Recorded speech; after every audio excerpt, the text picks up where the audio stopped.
দাজ্জাল কে? এটা ফেরেশতা নাকি জিন না মানুষ? কি এটাও একটা প্রশ্নের বিষয়। কিভাবে দেখুন, আল্লাহ নবী সাল্লাল্লাহু আলাইহি ওয়াসাল্লাম বলছেন নূহ আলাইহিস সালামের সময়ও নূহ আলাইহিস সালাম তার কওমকে দাজ্জাল সম্পর্কে সতর্ক করেছেন।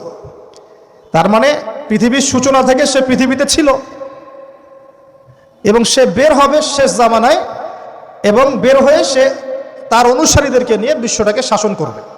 তার মানে অনেক লম্বা একটা হায়াত সে পেয়েছে। কোন জাতি এত লম্বা হায়াত পায় বলেন তো? কোন জাতি মানব জাতিকে এত লম্বা হায়াত পায়? এই একটা মিস্টেরিয়াস ক্যারেক্টার দাজ্জাল। সে কি? তারপরে দেখুন, নবী সাল্লাল্লাহু আলাইহি ওয়াসাল্লাম একটা হাদিসের মধ্যে বলেছেন যে তাকে ওই তামিম দারির ওই দ্বীপে বন্দী করে রাখা হয়েছে। আপনারা হাদিসটা জানেন? দ্বীপে বন্দী থাকা অবস্থায় তাকে সাহাবীরা দেখেছেন অনেক বিশাল আকৃতিতে, ঠিক আছে? এবং সাহাবীদেরকে সে প্রশ্ন করছিল, তামিম দারিকে প্রশ্ন করছিল যে বাইসানের খেজুর বাগানে খেজুর কি ধরে? বলে হ্যাঁ ধরে। সে বলছে অচিরেই আর ধরবে না। তারপরে বলছে তাবারিয়া হ্রদে কি পানি আছে?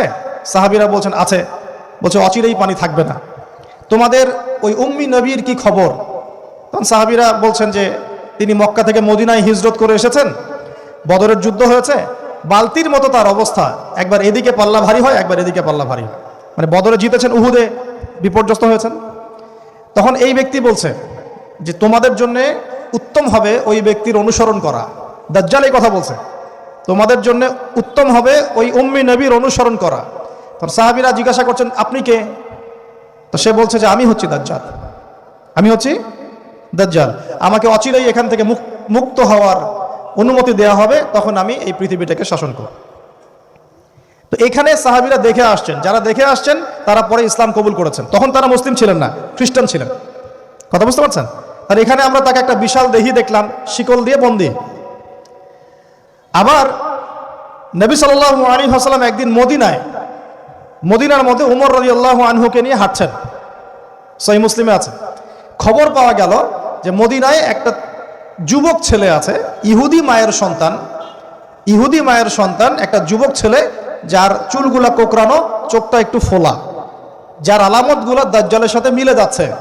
তখন নবী সাল্লাল্লাহু আলাইহি ওয়াসাল্লাম উমর ইবনুল খাত্তাবকে নিয়ে ওদের বাসায় গেলেন। দেখলেন খেজুর বাগানে সে বসে আছে। মনোযোগ দিন। এবার নবীজি গিয়ে